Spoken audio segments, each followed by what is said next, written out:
Hi friends, ఈరోజు video మన subscriber most requested video cross cut blouse, chest loose 38 inches, waist loose 33 inches, front neck star neck, back వచ్చేసి broad neck అన్నారు. నెక్ని mention చేయలేదు. ఈ మెజర్మెంట్స్ని base చేసుకుని పర్ఫెక్ట్గా బ్లౌజ్ని ఎలా కట్ చేసుకోవాలో చూద్దాం. నేను ఇక్కడ క్లాత్ మీద కాకుండా పేపర్ మీద ఎక్స్ప్లెయిన్ చేస్తున్నాను. నేను పేపర్ని ఎలా అయితే ఫోల్డ్ చేస్తున్నానో మీరు క్లాత్ని కూడా అలాగే ఫోల్డ్ చేసుకోండి. ఓపెన్స్ అటువైపు, ఫోల్డింగ్ మన వైపు ఉండేలా ప్లేస్ చేసుకోవాలి. ఇక్కడ క్లాత్ని ప్లేస్ చేసేటప్పుడు 2 లేయర్స్ ఈక్వల్గా ఉండేలా ఇలా ప్లేస్ చేసుకోవాలి. నెక్స్ట్ ఇక్కడ చెస్ట్ లూజ్ ఒక్కటే సరిపోతుంది ఈ బ్లౌజ్ని మనం కట్ చేయడానికి. స్టిచ్ చేసేటప్పుడు వేస్ట్ లూజ్ అవసరం అవుతుంది. ఈ మెజర్మెంట్స్ని బేస్ చేసుకుని చెస్ట్ లూజ్ ఆర్ బస్ట్ లూజ్ని కరెక్ట్గా ఎలా తీసుకోవాలో నేను ఆల్రెడీ వీడియోలో అప్లోడ్ చేసి ఎక్స్ప్లెయిన్ చేస్తున్నాను. ఒకసారి చెక్ చేసుకోండి. మామూలుగా బాడీ మెజర్మెంట్స్ మీద చెస్ట్ లూజ్ని తీసుకున్నప్పుడు 1 ఇంచ్ ఎక్స్ట్రాగా తీసుకోవాలి. కానీ ఇక్కడ మీరు నాకు 38 ఇంచెస్ చెప్పారు. నేను 38 ఇంచెస్తోనే నేను బ్లౌజ్ని కట్ చేస్తున్నాను. ఇక్కడ chest loose or bust loose 38 ఇంచులు. బ్లౌజ్ అనేది 4 మడతల మీద ఉంటుంది కాబట్టి 38ని 4 చేత భాగిస్తే బ్లౌజ్ విడ్త్ 9.5 ఇంచెస్ వస్తుంది. బ్లౌజ్ విడ్త్ అంటే బ్లౌజ్ వెడల్పు. ఈ బ్లౌజ్ వెడల్పుని 9.5 ఇంచెస్కి ఇక్కడ వీడియోలో చూపించిన విధంగా ఫోల్డింగ్ సైడ్ నుంచి ఇలా మార్కింగ్ చేసుకోవాలి. 9.5 ఇంచెస్ని మార్క్ చేసుకున్న తర్వాత ఖర్చు కోసం ఎక్స్ట్రాగా 1.5 ఇంచ్ని మార్క్ చేసుకోవాలి. ఇక్కడ నేను మార్కింగ్ చేసుకున్న విధంగా అక్కడక్కడ ఇలా మార్క్ చేసుకోవాలి. అప్పుడే మెజర్మెంట్ అనేది కరెక్ట్గా వస్తుంది. ఖర్చు కోసం 1.5 ఇంచ్ని ఎక్స్ట్రాగా మార్క్ చేసుకొని ఈ 2 మార్కింగ్స్ని కలుపుతూ ఇలా స్ట్రైట్గా లైన్స్ని డ్రా చేసుకోవాలి. చెస్ట్ లూజ్ని బట్టి బ్లౌజ్ వెడల్పుని ఈజీగా ఇలా మార్క్ చేసుకోవచ్చు. నెక్స్ట్ బ్లౌజ్ లాంగ్ని మార్క్ చేసుకోవడం కోసం ఇక్కడ బ్లౌజ్ లాంగ్ అనేది నాకు మెన్షన్ చేయలేదు. నేనైతే 14 ఇంచెస్కి మార్క్ చేస్తున్నాను. హైట్ ఎక్కువగా ఉంటే 14.5 ఇంచెస్కి మార్క్ చేసుకోవచ్చు. ఇంకా హైట్ ఎక్కువగా ఉంటే 15 ఇంచెస్ వరకు మార్క్ చేసుకోవచ్చు. నేనైతే మీడియంగా 14 ఆర్ 13.5 ఎంతైనా తీసుకోవచ్చు. హైట్ తక్కువగా ఉంటే 13 వరకు తీసుకోవచ్చు. నేనైతే మీడియంగా 14 ఇంచెస్ లాంగ్ ఉండేలా మార్క్ చేస్తున్నాను. కోసం పై వైపున క్రింది వైపున టోటల్గా 30 ఇంచ్ ఎక్స్ట్రాగా మార్క్ చేస్తున్నాను. అంటే 14.75 ఇంచెస్కి ఎక్స్ట్రాగా మార్క్ చేసుకొని ఈ సేమ్ ఇదే మెజర్మెంట్ని పక్కన కూడా ఇలా మార్క్ చేసుకొని స్ట్రైట్గా ఇలా లైన్ని డ్రా చేసుకున్నాను. నెక్స్ట్ షోల్డర్ని మార్క్ చేయడం కోసం ఇక్కడ బ్లౌజ్ విడ్త్ అంటే ఈ బ్లౌజ్ వెడల్పును బట్టి షోల్డర్ అనేది డిపెండ్ అయి ఉంటుంది. నేను ఆల్రెడీ చాలా వీడియోస్లో ఎక్స్ప్లెయిన్ చేస్తున్నాను ఫ్రెండ్స్. ఈ షోల్డర్ని కరెక్ట్గా మనం మార్క్ చేసుకుంటే ఇక్కడ ఆర్మ్ హోల్ దగ్గర వ్రింకిల్స్ కానీ అలాగే షోల్డర్ డ్రాప్ అయ్యే ఛాన్స్ అనేది అస్సలు ఉండదు. ఇక్కడ ఈ షోల్డర్ని ఎలా మార్కింగ్ చేసుకోవాలో నేను మళ్ళీ నీట్గా ఎక్స్ప్లెయిన్ చేస్తున్నాను. ఒకసారి వినండి ఫ్రెండ్స్. ఇక్కడ బ్లౌజ్ వెడల్పు 8 నుంచి 9.5 ఇంచెస్ ఉంటే షోల్డర్ 5గా తీసుకోవాలి. ఇక్కడ బ్లౌజ్ వెడల్పు 10 నుంచి 10.5 ఇంచెస్ ఉంటే షోల్డర్ 5.5 ఇంచెస్ తీసుకోవాలి. అలాగే బ్లౌజ్ వెడల్పు 11 ఇంచెస్ పైన ఎంత ఉన్నా షోల్డర్ అనేది 6 ఇంచెస్కి తీసుకోవాలి. ఇక్కడ నేను నీట్గా చెప్తున్నాను చూడండి ఫ్రెండ్స్. ఇలా మనకి ఫస్ట్ ఉంది కదా 8 నుంచి 9.75 అనేది స్మాల్ సైజ్ బ్లౌజెస్, 10 నుంచి 10.75 ఉంటే ఇది మీడియం సైజ్ బ్లౌజెస్, 11 పైన ఎంత ఉన్నా లార్జ్ సైజ్కి వస్తాయి. ఇక్కడ small size, medium size, L size బ్లౌజెసే ఎక్కువగా మనం స్టిచ్ చేస్తాము. బ్లౌజ్ విడ్త్ 7.5 లేదా 7 ఇంచెస్ వరకు ఉంటే అవి ఇంకా చిన్న సైజ్ బ్లౌజెస్ అవుతాయి. అప్పుడు మనం షోల్డర్ని 4.5 ఇంచెస్కి తీసుకోవాలి. అవి చిన్నపిల్లలకి బ్లౌజెస్ చిన్నపిల్లలు వేసుకోరు కాబట్టి మామూలుగా small size, medium size, L size బ్లౌజెస్ని మనం స్టిచ్ చేస్తాం. ఇక్కడ మనం తీసుకున్న ఈ బ్లౌజ్ వచ్చేసి 9.5 ఇంచెస్ ఉంది కదా బ్లౌజ్ వెడల్పు అనేది, ఇది స్మాల్ సైజ్ కిందికి వస్తుందన్నమాట. అందుకోసం షోల్డర్ని 5 ఇంచెస్కి మార్క్ చేసుకోవాలి. ఇలా 5 ఇంచెస్కి మార్క్ చేసుకొని ఖర్చు కోసం ఒక పాదం ఇంచుని మార్క్ చేసుకోవాలి. నెక్స్ట్ షోల్డర్ అనేది కస్టమర్ చాయిస్. కస్టమర్కి ఎలా ఇష్టమో అలా షోల్డర్ని మార్క్ చేసుకోవాలి. ఆల్రెడీ ఇక్కడ మన సబ్స్క్రైబర్ మెన్షన్ చేశారు బ్రాడ్ నెక్స్ కావాలని. అందువల్ల నేను ఇక్కడ షోల్డర్ని ఫస్ట్ అయితే 2 ఇంచెస్కి మార్క్ చేశాను. ఇక్కడ నెక్ బ్రాడ్గా కావాలన్నారు కాబట్టి 1.75 ఇంచెస్కి షోల్డర్ స్ట్రిప్ని మార్క్ చేసుకోవచ్చు.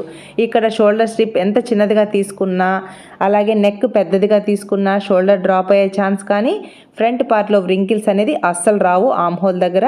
ఇక్కడ మనం షోల్డర్ అనేది కరెక్ట్గా మార్క్ చేసుకున్నాం కాబట్టి ఈ ప్రాబ్లమ్స్ అన్నిటిని ఈజీగా రెక్టిఫై చేసుకున్నాము. ఇప్పుడు ఇక్కడ షోల్డర్ స్ట్రిప్ వచ్చేసి 1.75 ఇంచెస్కి మార్క్ చేసుకున్నాను. లేదు మీకు 2 ఇంచెస్ కావాలంటే 2 ఇంచెస్కి అయినా షోల్డర్ స్ట్రిప్ని మార్క్ చేసుకోండి. నేనైతే 1.75 ఇంచెస్కి షోల్డర్ స్ట్రిప్ని మార్క్ చేసుకొని ఇక్కడ మనం మెడ పీస్ని స్టిచ్ చేస్తాం కాబట్టి అక్కడ ఒక 1/4 ఇంచ్ని ఎక్స్ట్రాగా ఖర్చు తీసుకున్నాను. ఇంకా మిగిలిందంతా నెక్లోకి వస్తుంది. అయితే 2.5 ఇంచెస్కి 1 పాయింట్ ఎక్కువగా నెక్ అనేది వచ్చింది. ఈ నెక్ విడ్త్ని బేస్ చేసుకుంటూ ఇలా మార్కింగ్ అనేది ఒక బాక్స్ని డ్రా చేసుకోవాలి. నెక్స్ట్ బ్యాక్ నెక్ డీప్ని నేను క్రింది నుంచి మార్క్ చేసుకున్నాను. 3.5 ఇంచెస్ వచ్చేలా క్రింది వైపు నుంచి మార్క్ చేసుకున్నాను. మీకు క్రింది వైపు నుంచి 4 ఇంచెస్ కావాలనుకుంటే 4 ఇంచెస్ క్లాత్ని మార్క్ చేసుకోండి. నేనైతే 3.5 ఇంచెస్తో క్రింది వైపు నెక్ని మార్క్ చేసుకున్నాను. అప్పుడు పై వైపు నుంచి నెక్ డీప్ వచ్చేసి 10.25 ఇంచెస్కి అంటే 10.5 ఇంచెస్కి నెక్ డీప్ అనేది వచ్చింది. ఇక్కడ నెక్ విడ్త్ వచ్చేసి 2.6 ఇంచెస్కి వచ్చింది కదా. ఇటు సైడ్ నుంచి లైన్ని డ్రా చేసుకొని క్రింది వైపున మాత్రం 2.35 ఇంచెస్కి నేను మార్క్ చేసుకున్నాను. అప్పుడు క్రింది వైపున బ్రాడ్ అనేది కొంచెం తీసుకోవచ్చు అనమాట. నేను నెక్ని ఎలా అయితే డ్రా చేసుకున్నానో ఇలా బాక్స్ని డ్రా చేసుకోవాలి. బాక్స్ లోపల కరెక్ట్గా నెక్ని డ్రా చేసుకుంటే కరెక్ట్గా ఫిట్టింగ్ సరిపోతుంది. కొంచెం బ్రాడ్ కావాలి అనుకున్న వాళ్ళకి ఇలా ఒక 1/4 ఇంచ్కి ఎక్స్ట్రాగా బ్రాడ్గా డ్రా చేసుకొని ఇలా డిఫరెంట్గా ఇలా డిజైనర్ నెక్నైనా డ్రా చేసుకోవచ్చు. లేదా ఒక 1/2 ఇంచ్ కావాలనుకుంటే నేను చూపించిన విధంగా ఇలా అయినా మార్క్ చేసుకొని డ్రా చేసుకోవచ్చు. లేదా 1 ఇంచ్ వరకు బ్రాడ్ కావాలి అని అంటే ఇలా అయినా డ్రా చేసుకోవచ్చు. ఇలా డిఫరెంట్ నెక్స్తో బ్రాడ్ ఎంత కావాలన్నా అంత బ్రాడ్తో బ్యాక్ నెక్ని అయితే డ్రా చేసుకోవచ్చు. ఇక్కడ షోల్డర్ డ్రాప్ అయ్యే ఛాన్స్ అనేది అస్సలు ఉండదు. మీకు నచ్చిన నెక్ని ఇలా డ్రా చేసుకోండి.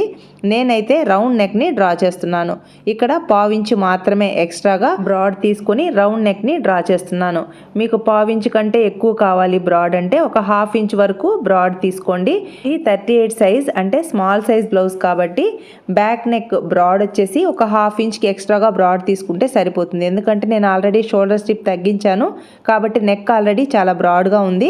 కాబట్టి ఒక 1/2 ఇంచ్ వరకు బ్రాడ్ అంటే సరిపోతుంది. అంతకు మించి బ్రాడ్ అవసరం ఉండదు. ఆర్మ్ డౌన్ కోసం 5 ఇంచెస్కి మార్క్ చేసుకుంటే సరిపోతుంది. ఎందుకంటే ఇది చిన్న సైజ్ బ్లౌజ్ కాబట్టి 5 ఇంచెస్ వరకు సరిపోతుంది. 5 ఇంచెస్కి ఆర్మ్ డౌన్ అటు సైడ్ మార్క్ చేసుకున్నాం. షోల్డర్ కూడా 5 ఇంచెస్కి మార్క్ చేసుకున్నాం. ఈ 2 మార్కింగ్స్ని ఇలా ఎల్ షేప్లో లైన్ని డ్రా చేసుకోవాలి. నెక్స్ట్ ఆర్మ్ హోల్ కర్వ్ని డ్రా చేయడం కోసం 1.5 ఇంచ్కి ఇలా మార్క్ చేసుకోవాలి. ఇలా మిడిల్లోకి ఇలా మార్క్ చేసుకొని ఈ ఆర్మ్ హోల్ కర్వ్ని ఈజీగా ఇలా డ్రా చేసుకోవచ్చు. నెక్స్ట్ బిగినర్స్కి ఈ ఆర్మ్ హోల్ కర్వ్ని ఇలా డ్రా చేయడం కష్టం అనిపిస్తే ఇలా కర్వ్డ్ స్కేల్ని యూజ్ చేసుకొని ఈజీగా ఆర్మ్ హోల్ కర్వ్ని డ్రా చేసుకోవచ్చు. నెక్స్ట్ పై వైపున ఒక 1/2 ఇంచ్ని ఖర్చుని లీవ్ చేసుకొని ఇలా మనం టేప్తో మెజర్ చేసుకోవాలి. కొంచెం కూడా పైకి మూవ్ చేయకూడదు. ఈ ఆర్మ్ హోల్ కర్వ్ చుట్టూ ఇలా మెజర్ చేసుకోవాలి. ఇలా మెజర్ చేసుకుంటే 8.25 ఇంచెస్ నాకు ఇక్కడ ఆర్మ్ హోల్ కర్వ్ మెజర్మెంట్ వచ్చింది. ఈ మెజర్మెంట్ మనకి స్లీవ్స్ కటింగ్లో యూజ్ అవుతుంది. అందువల్ల 8.25 ఇంచెస్ని ఇలా మార్క్ చేసుకున్నాను. ఈ మెజర్మెంట్తో మనం ఈజీగా స్లీవ్స్ పార్ట్ని కట్ చేసుకోవచ్చు. ఇక్కడ మార్క్ చేసుకున్న విధంగా బ్యాక్ పార్ట్ని కట్ చేసుకుందాం. టక్స్ ఉన్న ప్లేస్లో టక్స్ని మార్క్ చేసుకుందాం. ఇలా బ్యాక్ పార్ట్ని పర్ఫెక్ట్గా కట్ చేసుకుంటే ఎక్కడ అంటే ఫ్రంట్ పార్ట్లో వ్రింకిల్స్ కానీ ఆర్మ్ హోల్ దగ్గర వ్రింకిల్స్ కానీ అలాగే షోల్డర్ దగ్గర డ్రాప్ అయ్యే ఛాన్స్ కానీ అస్సలు ఉండదు. ఇలా పర్ఫెక్ట్గా బ్లౌజ్ని కట్ చేసుకున్నారంటే ఎటువంటి డిఫెక్ట్స్ అనేది లేకుండా బ్లౌజ్ కరెక్ట్గా ఫిట్టింగ్ వస్తుంది. నెక్స్ట్ టక్స్ ఉన్న ప్లేస్లో టక్స్ని మార్క్ చేసుకుందాం. ఇలా బ్యాక్ పార్ట్ని కటింగ్ కంప్లీట్ చేసుకున్న తర్వాత చూసారా నెక్ అనేది ఎంత బ్రాడ్గా రౌండ్ షేప్లో వచ్చిందో. ఇలా మనం బ్యాక్ పార్ట్ని కట్ చేసుకున్న తర్వాత నేను స్టిచ్చింగ్ ఎలా చేయాలో కూడా ఇక్కడ ఎక్స్ప్లెయిన్ చేస్తున్నాను చూడండి. బ్యాక్ పార్ట్ని ఇలా 4 ఫోల్డింగ్స్ మీద ఖర్చు దగ్గరికి ఇలా ఫోల్డ్ చేసుకోవాలి. ఫోల్డ్ చేసుకొని బ్యాక్ పార్ట్ బ్యాక్ నెక్ కంటే ఒక 3/4 ఇంచ్ క్రిందికి ఇలా మార్క్ చేసుకోవాలి. 2 సైడ్స్ ఒకే ఖర్చుని అంటే ఒకే హైట్తో ఇలా మార్కింగ్ చేసుకొని స్ట్రెయిట్గా ఇలా లైన్ని డ్రా చేసుకోవాలి. ఇక్కడ నుంచి 2 సైడ్స్ ఒక 1/4 ఇంచ్ ఖర్చుతో ఇలా క్రాస్గా డ్రా చేసుకోవాలి. బ్యాక్ పార్ట్లో 2 సైడ్స్ ఇలా డాట్స్ని మార్కింగ్ చేసుకొని పర్ఫెక్ట్గా ఇలా స్టిచ్చింగ్ చేసుకుంటే ఈ డాట్స్ అనేది ఈ బ్లౌజ్ బ్యాక్ పార్ట్లో మిడిల్లోకి వస్తాయన్నమాట. ఇలా ఒకే హైట్తో ఒకే విడ్త్తో డాట్స్ని స్టిచ్ వేసుకుంటే ఫిట్టింగ్ కరెక్ట్గా వస్తుంది. బ్యాక్ పార్ట్లో ఫస్ట్ క్రింది వైపున వేస్ట్ బెల్ట్ని స్టిచ్ చేసుకున్న తర్వాత డాట్స్ని స్టిచ్ చేసుకోవాలి. ఈ క్లాత్కి అంటే ఈ పేపర్కి ఒక సైడు మనం బ్యాక్ పార్ట్ని కట్ చేసుకున్న తర్వాత సెకండ్ సైడ్ ఇలా స్లీవ్స్ని కట్ చేసుకోవాలి. క్లాత్లో మనకి 2 స్లీవ్స్ కావాలి కాబట్టి క్లాత్ని 4 ఫోల్డింగ్స్ మీద ప్లేస్ చేసుకొని స్లీవ్స్ని కట్ చేసుకుంటాం. నేను ఇక్కడ పేపర్ మీద కట్ చేస్తున్నాను కాబట్టి నేను ఒక్క స్లీవ్ వచ్చేలా కట్ చేస్తున్నాను. మీరు క్లాత్ మీద కంపల్సరీగా 4 ఫోల్డింగ్స్ మీద ప్లేస్ చేసుకోండి. నాకు ఇక్కడ వెడల్పు తక్కువగా ఉంది పేపరు, అందువల్ల ఒక్క స్లీవ్ వచ్చేలా ఇలా డబుల్ ఫోల్డింగ్ మీద ప్లేస్ చేసి స్లీవ్స్ పార్ట్ని కట్ చేస్తున్నాను. స్లీవ్స్ పార్ట్కి క్రింది వైపున హెమ్మింగ్ కోసం 1 ఇంచ్కి లీవ్ చేసుకున్నాను. ఇక్కడ హ్యాండ్ లాంగ్ను కానీ హ్యాండ్ లూజ్ను కానీ నాకు మెన్షన్ చేయలేదు. అందువల్ల నేను హ్యాండ్ లాంగ్ మినిమంగా అంటే ఇది చిన్న సైజ్ బ్లౌజ్ కాబట్టి 4.5 ఇంచెస్కి మార్క్ చేసుకొని పై వైపున ఖర్చు కోసం ఒక 1/2 ఇంచ్ని ఎక్స్ట్రాగా మార్క్ చేసుకున్నాను. టోటల్గా 6 ఇంచెస్కి ఇలా మార్క్ చేసుకొని స్ట్రెయిట్గా లైన్ని డ్రా చేసుకోవాలి. ఇది చిన్న సైజ్ బ్లౌజ్ కాబట్టి హ్యాండ్ డౌన్ 3 ఇంచెస్కి సరిపోతుంది. ఇలా 3 ఇంచెస్కి మార్క్ చేసుకొని నెక్స్ట్ ఈ షోల్డర్ దగ్గర నుంచి క్లాత్ ఒక 1.25 ఇంచెస్ కానీ 1.5 ఇంచ్ వరకు మార్క్ చేసుకోవచ్చు. నేనైతే 1.5 ఇంచ్కి షోల్డర్ దగ్గర స్టార్టింగ్లో ఈ క్లాత్ని మార్క్ చేసుకున్నాను. నెక్స్ట్ బ్యాక్ పార్ట్లో ఈ ఆర్మ్ హోల్ కర్వ్ని ఇలా మెజర్ చేసుకుంటే 8.25 ఇంచెస్ వచ్చింది కదా, ఇక్కడ 8.25 ఇంచెస్ వచ్చింది కాబట్టి ఇక్కడ ఒక 1/2 ఇంచ్ తగ్గించేసి 7.75 ఇంచెస్కి ఈ ఆర్మ్ హోల్ కర్వ్ని డ్రా చేసుకోవాలి. నేను ఇక్కడ వీడియోలో చూపించిన విధంగా టేప్ని ఇలా ప్లేస్ చేసుకుని 7.75 ఇంచెస్కి మార్క్ చేసుకోవాలి. ఇక్కడ 1/2 ఇంచ్ ఎందుకు తగ్గిస్తామంటే హ్యాండ్ కర్వ్ అనేది క్రాస్గా ఉంటుంది, క్రాస్కి ఎలాస్టిక్ లాగా సాగే నేచర్ ఉంటుంది కాబట్టి ఒక 1/2 ఇంచ్ తగ్గించాలి. తగ్గించేసి ఇక్కడ హ్యాండ్ లూజ్ కూడా నేను 6.5 ఇంచెస్కి మార్క్ చేస్తున్నాను. మీరు హ్యాండ్ లూజ్ ఎంత ఉందో అంత మార్క్ చేసుకోండి. ఇలా హ్యాండ్ కర్వ్ని ఇక్కడ మార్కింగ్ చేసుకున్న ఈ మార్క్ దగ్గరికి ఇలా డ్రా చేసుకోవాలి. ఇలా డ్రా చేయడం మీకు కష్టం అనిపిస్తే ఈ కర్వ్డ్ స్కేల్ని ఇలా ప్లేస్ చేసుకొని హ్యాండ్ కర్వ్ని ఈజీగా ఇలా డ్రా చేసుకోండి. ఇక్కడ ఖర్చు కోసం 1.5 ఇంచ్ ఎక్స్ట్రాగా మార్క్ చేసుకోవాలి. పై వైపున టక్స్ పాయింట్ దగ్గర నుంచి క్రింది వైపున హ్యాండ్ లూజ్ వరకు ఇలా మార్క్ చేసుకున్నాం కదా, ఈ 2 మార్కింగ్స్ని ఇలా కలుపుకోవాలి. ఇది షార్ట్ హ్యాండ్స్ చెప్పాను, మీకు ఒకవేళ ఎల్బో హ్యాండ్స్ కావాలన్నా సేమ్ ఇదే ప్రొసీజర్లో ఎల్బో హ్యాండ్ని డ్రా చేసుకొని కట్ చేసుకోండి. ఎల్బో హ్యాండ్స్కి కూడా హ్యాండ్ డౌన్ 3 ఇంచెస్ సరిపోతుంది. ఇది చిన్న సైజ్ బ్లౌజ్ కాబట్టి సేమ్ ఇదే ప్రొసీజర్లో ఎల్బో హ్యాండ్ కూడా కట్ చేసుకోవచ్చు. నెక్స్ట్ ఈ స్లీవ్స్ పార్ట్కి లోతుని మార్క్ చేయడం కోసం ఈ టక్స్ పాయింట్ దగ్గర నుంచి ఒక 1 ఇంచ్కి ఇలా మార్క్ చేసుకోవాలి. అలాగే క్రింది వైపున టక్స్ పాయింట్ దగ్గర కూడా ఒక 1 ఇంచ్కి పై వైపుకి మార్క్ చేసుకొని ఈ మిడిల్ మార్కింగ్ దగ్గరికి ఇలా మార్క్ చేసుకోవాలి. మిడిల్లోకి ఇలా మార్క్ చేసుకొని 1/2 ఇంచ్కి ఇలా మార్క్ చేసుకోవాలి. ఇది చిన్న సైజ్ బ్లౌజ్ కాబట్టి 1/2 ఇంచ్ సరిపోతుంది. పెద్ద సైజ్ బ్లౌజ్కి అయితే 3/4 ఇంచ్ వరకు ఈ హ్యాండ్ కర్వ్ అనేది ఈ లోతుని మార్క్ చేసుకోవాలి. లోతుని ఇలా డైరెక్ట్గా డ్రా చేయడం బిగినర్స్కి కష్టమైతే ఇలా కర్వ్డ్ స్కేల్ని యూజ్ చేసి ఈజీగా లోతుని ఇలా మార్కింగ్ చేసుకోవచ్చు. మార్క్ చేసుకున్న విధంగా ఈ లోతుని ఇలా కట్ చేసుకుందాం. చూసారా ఎస్ షేప్లో ఈ లోతు అనేది ఎంత నీట్గా వచ్చిందో. ఈ ఒక్క కర్వ్డ్ స్కేల్తో చాలా ఈజీగా ఫ్రంట్ పార్ట్లో కానీ బ్యాక్ పార్ట్లో కానీ అలాగే స్లీవ్స్ పార్ట్లో కానీ ఇలాంటి చిన్న చిన్న టిప్స్ని కరెక్ట్గా మనం మెజర్ చేసుకొని మార్కింగ్ చేసుకొని కట్ చేసుకోవచ్చు. ఇలా స్లీవ్స్ పార్ట్కి పర్ఫెక్ట్గా లోతుని మార్క్ చేసుకున్నాం. అలాగే స్లీవ్స్ పార్ట్ కటింగ్ కంప్లీట్ అయింది. నెక్స్ట్ ఫ్రంట్ పార్ట్ని కట్ చేయడం కోసం ఈ పేపర్ మీద ఇలా ప్లేస్ చేసుకొని ఫ్రంట్ పార్ట్ని కట్ చేసుకోవాలి. ఇక్కడ మనం క్రాస్గా ప్లేస్ చేసుకోవాలి కాబట్టి నాకు ఇక్కడ పేపర్ కరెక్ట్గా సరిపోవట్లేదు, అందువల్ల నేను ఇంకొక పేపర్ని ప్లేస్ చేసుకొని ఫ్రంట్ పార్ట్ని కట్ చేస్తున్నాను. క్లాత్ మీద అయితే ఫ్రంట్ పార్ట్ని కట్ చేయడం కోసం క్లాత్ని ఇలా ఫోల్డ్ చేసుకోవాలి. అంటే 2 ఫ్రంట్ పార్ట్స్ కావాలి కాబట్టి నేను పేపర్ మీదే కాబట్టి నేను ఒక్క ఫ్రంట్ పార్ట్ వచ్చేలా కట్ చేస్తున్నాను. అందువల్ల పేపర్ని ఓపెన్ చేసేసుకున్నాను. ఓపెన్ చేసుకొని ఈ ఫ్రంట్ పార్ట్ మనకి క్రాస్గా కావాలి కాబట్టి ఈ బ్యాక్ పార్ట్ని వీడియోలో చూపించే విధంగా క్రాస్గా ఇలా ప్లేస్ చేసుకోవాలి. క్రింది వైపున కొంచెం చెస్ట్ ఎక్కువగా ఉంటే 1.5 ఇంచ్ క్లాత్ని క్లోజ్ చేసుకోవాలి. చెస్ట్ పార్ట్ కొంచెం తక్కువ అనిపిస్తే 2 ఇంచెస్కి ఫోల్డ్ చేసుకుంటే సరిపోతుంది. ఇది చిన్న సైజ్ బ్లౌజ్ కాబట్టి నేను 2 ఇంచెస్కి మార్క్ చేసుకుంటున్నాను. 38 సైజ్ అయినా కూడా కొందరికి కప్ సైజ్ ఎక్కువగా ఉన్న వాళ్ళకి క్రింది వైపున 1.5 ఇంచ్కి ఫోల్డ్ చేసుకుంటే సరిపోతుంది. నేనైతే 2 ఇంచెస్కి ఈ బ్యాక్ పార్ట్ని ఫోల్డ్ చేసుకొని బ్యాక్ పార్ట్ ఎలా ఉందో సేమ్ అలా మార్క్ చేస్తున్నాను. టక్స్ ఉన్న ప్లేస్లో టక్స్ని మార్క్ చేసుకోవాలి. నెక్స్ట్ బ్యాక్ పార్ట్లో బ్యాక్ నెక్ అనేది డీప్గా ఉంటుంది. మనం ఫ్రంట్ పార్ట్లో ఫ్రంట్ నెక్ని కొంచెం పైకి మార్క్ చేసుకోవాలి కాబట్టి ఈ బ్యాక్ పార్ట్ ఎలా ఉందో సేమ్ అలా మార్కింగ్ చేసుకొని ఇక్కడ బ్యాక్ పార్ట్లో బ్యాక్ నెక్ కోసం కొంచెం మనం బ్రాడ్ తీసుకున్నాం కదా, ఆ బ్రాడ్ అనేది లేకుండా ఇక్కడ మార్క్ చేసుకోవాలి. అందుకోసం ఇక్కడ మనకి 2.6 ఇంచెస్కి మనం బ్యాక్ పార్ట్ బ్యాక్ నెక్ని మార్క్ చేసుకున్నాం కదా, ఒకసారి 2.6 ఇంచెస్ కరెక్ట్గా వచ్చిందో లేదో స్కేల్తో మెజర్ చేసుకుంటూ లేదా టేప్తో మెజర్ చేసుకోవాలి. అప్పుడే మనకి ఫ్రంట్ పార్ట్ నెక్ అనేది కరెక్ట్గా వస్తుంది. ఇక్కడ పేపర్ డబల్ ఫోల్డింగ్ మీద ఉంది. ఫ్రంట్ పార్ట్ క్లాత్ మీద అయితే మనకి 2 ఫ్రంట్ పార్ట్స్ కావాలి, ఇక్కడ పేపర్ మీదే కాబట్టి ఒక ఫ్రంట్ పార్ట్ వచ్చేలా మార్క్ చేస్తున్నాను. ఇక్కడ ఫ్రంట్ పార్ట్ పై వైపున షోల్డర్ని స్టిచ్ చేయడం కోసం ఒక పాదం ఇంచ్ని మార్క్ చేసుకోవాలి. ఫ్రంట్ పార్ట్ నెక్ వచ్చేసి నేను 6.5 ఇంచెస్ కానీ 7 ఇంచెస్ కానీ 7.5 ఇంచెస్ కానీ ఎంతకైనా మార్క్ చేసుకోవచ్చు. ఇక్కడ నాకు మెన్షన్ చేయలేదు మన సబ్స్క్రైబరు, నేను అందువల్ల 7.5 ఇంచెస్కి ఫ్రంట్ పార్ట్ నెక్ని మార్క్ చేస్తున్నాను. ఎందుకంటే ఇది స్టార్ నెక్ కాబట్టి పెద్ద డీప్ అనిపించదు, అందువల్ల ఒక 7.5 ఇంచెస్కి మార్క్ చేసుకుంటున్నాను. మీకు కొంచెం డీప్ ఎక్కువ అనిపిస్తే 7 ఇంచెస్కి మార్క్ చేసుకోండి. నేనైతే 7.5 ఇంచెస్కి మార్క్ చేస్తున్నాను. ఇలా 7.5 ఇంచెస్కి మార్క్ చేసుకొని పై వైపున ఖర్చు కోసం ఒక 1/4 ఇంచ్ని ఎక్స్ట్రాగా మార్క్ చేసుకోవాలి. నెక్స్ట్ ఇక్కడ స్టార్ నెక్ని డ్రా చేయడం కోసం క్రింది వైపు నుంచి ఒక 1 ఇంచ్కి ఇలా మార్క్ చేసుకొని ఫ్రంట్ నెక్ బ్రాడ్ కోసం ఒక 1/4 ఇంచ్కి ఎక్స్ట్రాగా బాక్స్ కంటే ఇలా డ్రా చేసుకొని ఈ 1 ఇంచ్ దగ్గర నుంచి ఇలా క్రాస్గా స్టార్ నెక్ని డ్రా చేసుకోవాలి. ఇలా అయినా డ్రా డ్రా చేసుకోవచ్చు. ఇది కొంచెం క్రిందికి ఉంది అని అనిపిస్తే 1.25 ఇంచెస్కి పై వైపుకి ఇలా మార్క్ చేసుకొని ఇక్కడ మార్క్ చేసుకున్న దగ్గర నుంచి ఈ నెక్ దగ్గరికి ఇలా డ్రా చేసుకోవచ్చు. ఇలా అయినా స్టార్ నెక్ని డ్రా చేసుకోవచ్చు. మీకు ఇంకొంచెం పైకి కావాలన్నా ఇంకొక 1/4 ఇంచ్ పై వైపుకైనా డ్రా చేసుకోవచ్చు. ఇక్కడ ఫ్రంట్ నెక్ని మార్క్ చేసేటప్పుడు ఒక 1/4 ఇంచ్ వరకు నేను ఎక్స్ట్రాగా బ్రాడ్గా మార్క్ చేశాను కదా. మీకు ఆ బ్రాడ్ వద్దు అని అనుకుంటే ఆ బ్రాడ్ని తీసేసి కరెక్ట్గా మనం బాక్స్ని డ్రా చేసాం కదా, ఆ బాక్స్లో అయినా ఫ్రంట్ నెక్ని డ్రా చేసుకోవచ్చు. ఇదంతా కస్టమర్ చాయిస్. బ్రాడ్ కావాలంటే బ్రాడ్ తీసుకోండి, బ్రాడ్ వద్దు అనుకుంటే బ్రాడ్ లేకుండా ఈ బాక్స్లోనే డ్రా చేసుకోండి. ఇలా ఫ్రంట్ నెక్ని ఈజీగా డ్రా చేసుకోవచ్చు. నెక్స్ట్ ఫ్రంట్ నెక్లో ఆర్మ్ హోల్ దగ్గర లోతుని డ్రా చేయడం కోసం మిడిల్ పాయింట్ దగ్గరికి ఒక 1/2 ఇంచ్ డౌన్కి ఇలా మార్క్ చేసుకొని ఫ్రంట్ పార్ట్ లోతుని ఇలా డ్రా చేసుకోవాలి. ఇది చిన్న సైజ్ బ్లౌజ్ కాబట్టి 1/2 ఇంచ్ లోతు సరిపోతుంది. పెద్ద సైజ్ బ్లౌజెస్కి అయితే 3/4 ఇంచ్ వరకు లోతుని మార్క్ చేసుకోవాలి. ఫ్రంట్ పార్ట్లో ఫ్రంట్ నెక్ క్రింది వైపున క్లాత్ని మార్క్ చేయడం కోసం ఇక్కడ మనకి మెజర్మెంట్ బ్లౌజ్ లేదు కాబట్టి, ఇది చిన్న సైజ్ బ్లౌజ్ కాబట్టి నేను 3 ఇంచెస్కి మార్క్ చేసుకుంటున్నాను. కొంచెం మీడియం సైజ్ బ్లౌజ్కి అయితే 3.5 ఇంచెస్ వరకు మార్క్ చేసుకోవచ్చు. 3 ఇంచెస్కి మార్క్ చేసుకొని ఖర్చు కోసం 1 ఇంచ్ని ఎక్స్ట్రాగా మార్క్ చేసుకోవాలి.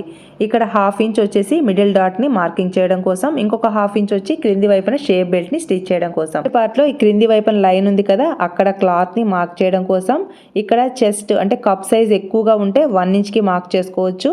మీడియంగా ఉంటే 3/4 ఇంచ్ వరకు మార్క్ చేసుకోవచ్చు. చిన్న సైజ్ బ్లౌజ్ అయితే 1/2 ఇంచ్ సరిపోతుంది. ఇక్కడ మీడియంగా 3/4 ఇంచ్గా తీసుకుంటున్నాను. మీకు ఒకవేళ కప్ సైజ్ తక్కువ అనిపిస్తే 1/2 ఇంచ్కి తీసుకొని ఈ క్రింది వైపున క్రాస్గా ఇలా లైన్ని మార్క్ చేసుకోండి. నెక్స్ట్ షోల్డర్ దగ్గర నుంచి ఇలా స్ట్రైట్గా మార్క్ చేసుకుంటే ఇది టక్స్ పాయింట్ అవుతుంది అనమాట. First Tux point. ఇలా టక్స్ పాయింట్ని ఈజీగా మార్క్ చేసుకోవచ్చు. ఒకవేళ ఫ్రంట్ పార్ట్ తక్కువ అనిపిస్తే 1/2 ఇంచ్కైనా ఈ కర్వ్ షేప్ని డ్రా చేసుకోవచ్చు. కొంచెం మీడియంగా ఉంటే 3/4 ఇంచ్కి మార్క్ చేసుకోండి. లేదా చెస్ట్ ఎక్కువగా ఉంటే 1 ఇంచ్ వరకు ఈ కర్వ్ షేప్ని డ్రా చేసుకొని ఫ్రంట్ పార్ట్ని అయితే కట్ చేసుకోండి. ఇలా ఫ్రంట్ పార్ట్ని పర్ఫెక్ట్గా కట్ చేసుకుంటే ఫ్రంట్ పార్ట్ ఫిట్టింగ్ కరెక్ట్గా వస్తుంది. బ్లౌజ్కి ఫ్రంట్ పార్ట్ కరెక్ట్గా వచ్చింది అని అంటే బ్లౌజ్ కుదిరినట్టే. ఫ్రంట్ పార్ట్లో డాట్స్ని మార్క్ చేసుకునేటప్పుడు ఫ్రంట్ పార్ట్ కంటే కొంచెం ఎక్కువ డాట్స్ని కానీ మార్క్ చేసుకొని స్టిచ్ చేసుకుంటే ఫ్రంట్ పార్ట్ లూజ్ అయిపోతుంది. ఆ లూజ్ అనేది ఫ్రంట్ పార్ట్లో ఆర్మ్ హోల్ దగ్గర కానీ బ్యాక్ పార్ట్లో కూడా వెళ్తుంది. బ్యాక్ పార్ట్ పైకి లేచినట్టుగా వస్తుంది. ఫ్రంట్ పార్ట్ 3 డాట్స్ని ఉన్న చెస్ట్ పొజిషన్ కంటే తక్కువగా కానీ స్టిచ్ చేసుకుంటే ఫ్రంట్ పార్ట్ టైట్ అయిపోతుంది, బ్లౌజ్ కూడా టైట్ అయిపోతుంది. అలా బ్లౌజ్ ఈజీగా ఫెయిల్ అయిపోతుంది. పార్ట్ ని పర్ఫెక్ట్ గా మార్కింగ్ చేసుకొని స్టిచ్చింగ్ ఎలా చేయాలో చూద్దాం. ఇక్కడ ఫ్రంట్ పార్ట్ ని మార్కింగ్ చేయడం కోసం నాకు మెజర్మెంట్ బ్లౌజ్ లేదు, అలానే ఈ సబ్స్క్రైబర్ ని నేను చూడలేదు. అందువల్ల ఇక్కడ నేను కప్ లిఫ్టింగ్ కోసం 3 ఇంచెస్కి మార్క్ చేసుకుంటున్నాను. కప్ సైజ్ ఎక్కువగా ఉంటే 3.5 ఇంచెస్ వరకు మార్క్ చేసుకోవచ్చు. తక్కువగా ఉంటే 2.5 ఇంచెస్కి కప్ హైట్ని మార్క్ చేసుకోవచ్చు. నేనైతే మీడియంగా 3 ఇంచెస్కి మార్క్ చేసుకుంటున్నాను. 3 ఇంచెస్కి ఇలా లైన్ని డ్రా చేసుకోవాలి. ఇలా మార్క్ చేసుకున్న తర్వాత ఈ పేపర్ని ఇలా కరెక్ట్గా ఫోల్డ్ చేసుకోవాలి. అంటే క్రింది వైపున 2 లేయర్స్ ఇలా ఈక్వల్గా వచ్చేలా ప్లేస్ చేసుకుంటే ఇలా ఇంప్రెషన్ వచ్చింది కదా, ఈ ఇంప్రెషన్ మీద స్ట్రైట్గా లైన్ని డ్రా చేసుకోవాలి. ఇక్కడ కప్ అనేది పర్ఫెక్ట్గా రావడం కోసం, అంటే కప్పు ఇంక్రీజింగ్ కోసం. అప్పుడు మనకి ఈ కప్ అనేది ఇలా వెడల్పుగా వస్తుంది. కప్పు ఇంక్రీజింగ్ కోసం 1.5 ఇంచ్కి మార్క్ చేసుకోవచ్చు. కప్ కొంచెం తక్కువ అనిపిస్తే 1.25 ఇంచెస్కి మార్క్ చేసుకోవచ్చు. కప్ ఇంకా చిన్నదిగా ఉంది అని అంటే 1 ఇంచ్కి మార్క్ చేసుకోవచ్చు. ఇక్కడ కప్ ఇంక్రీజింగ్ అనేది కప్ షేప్ అనేది రౌండ్గా ఇలా బాల్ లాగా నీట్గా రావడం కోసం.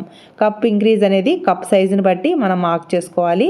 ఫ్రంట్ పార్ట్ అనేది ఈ ఫస్ట్ డాట్ మీదే డిపెండ్ అయి ఉంటుంది. ఈ ఫస్ట్ డాట్ని కరెక్ట్గా మనం మార్క్ చేసుకుంటే ఫ్రంట్ పార్ట్ ఫిట్టింగ్ పర్ఫెక్ట్గా వస్తుంది. ఎక్కడ లూజ్ అనేది రాదు, ఫ్రంట్ పార్ట్లో కానీ బ్యాక్ పార్ట్లో కానీ.